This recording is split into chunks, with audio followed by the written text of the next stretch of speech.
Hello there! While talking to my foreign colleagues who also are collectors, I noticed the lack of knowledge in a particular theme we're gonna discuss. Hopefully you will find it fascinating and useful. Primarily, I would like to clarify that in Russia we don't divide comic history into the golden, silver, bronze or other ages as in US. As for us, it's a pre-revolution period, Soviet period and post-Soviet period. Pre-revolution period is very curious and vivid historical part. It includes Russian Orthodox iconography and lubочные щиты, or just lubki.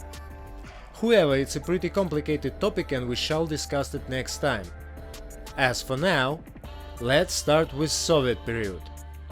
The first magazine, which includes a big quantity of comics, was The Cricket. It was published in the year 1937 in the publishing house Det Izdat. Unfortunately, after the fifth issue the magazine was banned, yet through the afters was one of the legendary Soviet children writers, Samuil Yakovlevich Marshak. September 1956 might be called the Russian comics birthday. The first issue of the Funny Pictures was published. The idea of creating this magazine belongs to the famous Russian artist Ivan Semyonov, who in those times worked as an illustrator in the Soviet satirical magazine The Crocodile. The first issue of the Funny Pictures is also a debut release of the most popular Soviet comic series Petya Ryzhyk, or Petya the Redhead. The Funny Pictures was one of the most popular children's magazines in USSR. Its print run reached 9.5 million copies. We should also notice that the Funny Pictures were never censored, like the Dell in the Silver Age had never approved its stories with the Comics Code Authority. In addition to the Funny Pictures, there were also a few magazines.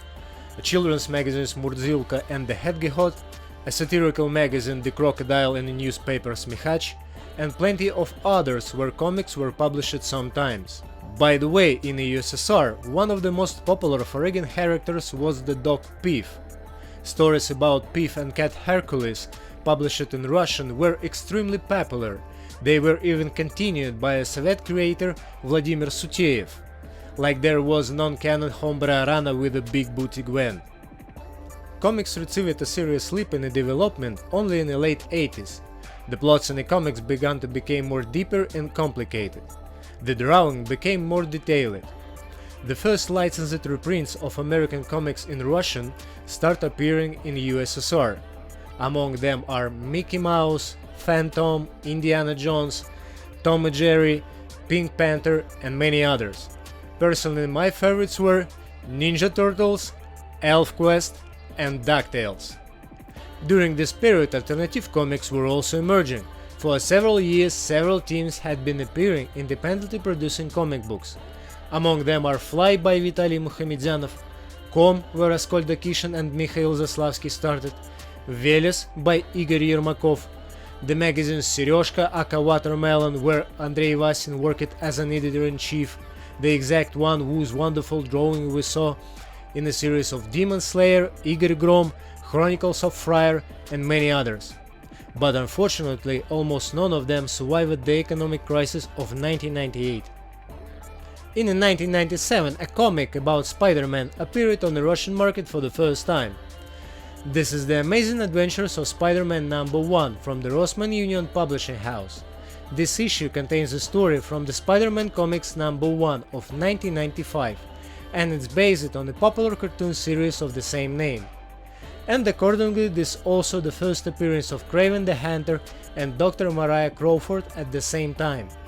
The print run of this issue is 75,000 copies, but unfortunately this is the only issue that had been published. I didn't just clarify that it was the first Spider-Man comic in Russian. The fact is that in 1995 an album for the stickers from the Panini came out. Then, in 1996, they launched an animated series, and only after that the first comic about him came out.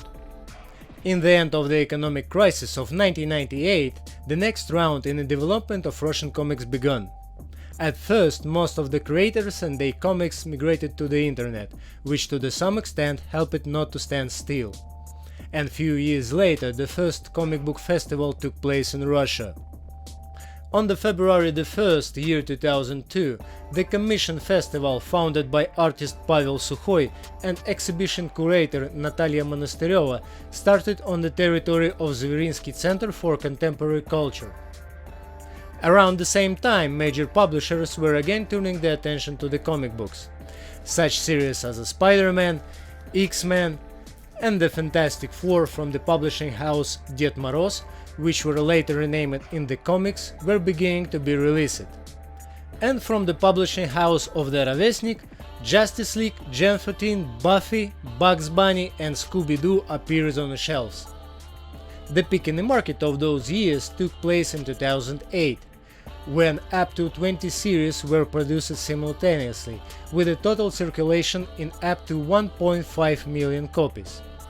All comics in Russia and USSR were distributed through the newsstands and only a small part through the bookstores. The first comic book shop opened in Moscow in 2010. It was the well-known Chuk and Geek. This event gives a start to direct market in Russia. And in 2011 the story of Bubble Publishing House begins. Founded by journalist Artem Gabrielyanov, it's Russia's largest publisher of original comics, and first who started to screen their stories, but more on that later. Primarily, it should be noticed that Bubble is not the only Russian publishing house that released original not franchised comic books, as it was said in the article on Bleeding Cool. They started as a division of News Media Holding with the release of satirical magazine Bubble. But already in 2012 they refocused on the release of adventure stories, and as we know, they did not lose. First four comics were The Red Fury, The Friar, The Demon Slayer, and of course Major Grom. In 2015 they announced the creation of the film division, an upcoming as yet short movie adaptation of Major Grom. And 6 years later, the full-length movie won the love of the viewers around the world. Bubble Publishing has also been organizing its own comic convention in Moscow since 2016, HamsterCon, which has been held since 2019 under the name Bubble Comics Con. In September 2019, Bubble Publishing announced the termination of the release of monthly comics in a single book issues format. Due to peculiarities of demand in Russia, it's much more profitable to produce comic books in trade paperbacks and hardcovers formats. The last monthly single from the Bubble was Alice 33, The Price of Forgiveness. Currently, Bubble releases singles only for the conventions or in other exceptional cases, such as the premiere of the movie Major Grom, The Plague Doctor, like this reprint of the first issue of the Major Grom with the poster variant cover for the Karo cinema chain. The first variant cover appeared on the Russian market in 2013. It was drawn by Evgeny Yakovlev for the first issue of Adventure Time, and it was released in a print run of only 250 copies, specially for the StarCon in St. Petersburg, Russia. By the way, variant covers in Russia are a separate topic. The fact is that trade paperbacks and hardcovers are in the greatest demand in our market, and only large players can afford to release singles. In this connection, the release of variants is much more focused on the collectors, which of course reflected in the print runs, which Russian variants have an average of 300-500 copies, and print run of 50 or 100 copies it's usual for a comic book shop exclusive. Here it's also worth noting a number of covers that were produced exclusively for the Russian market. Those are variants from the Russian artists for the reprints of Faragin comics, like this cover of Hazel and Chacha Save Christmas by Katerina Chinaski, or previously mentioned Adventure Time. Covers from Faragin artists for the Russian comics, like this cover of Major Grom issue 100 by David Mack, or this cover of Red Fury 16.1 by Stanley R. Germlau, as well as original covers but released in Russia with a much smaller print run, like this BRZRKR number 1 by John Boy Meyers. The print run of the Russian edition it's only 150 copies. And of course I can't skip mentioning the reprints of first appearances of Marvel characters from Comic Publishing House that you liked. It was founded in St. Petersburg by my friend and colleague Mikhail Bogdanov in 2007.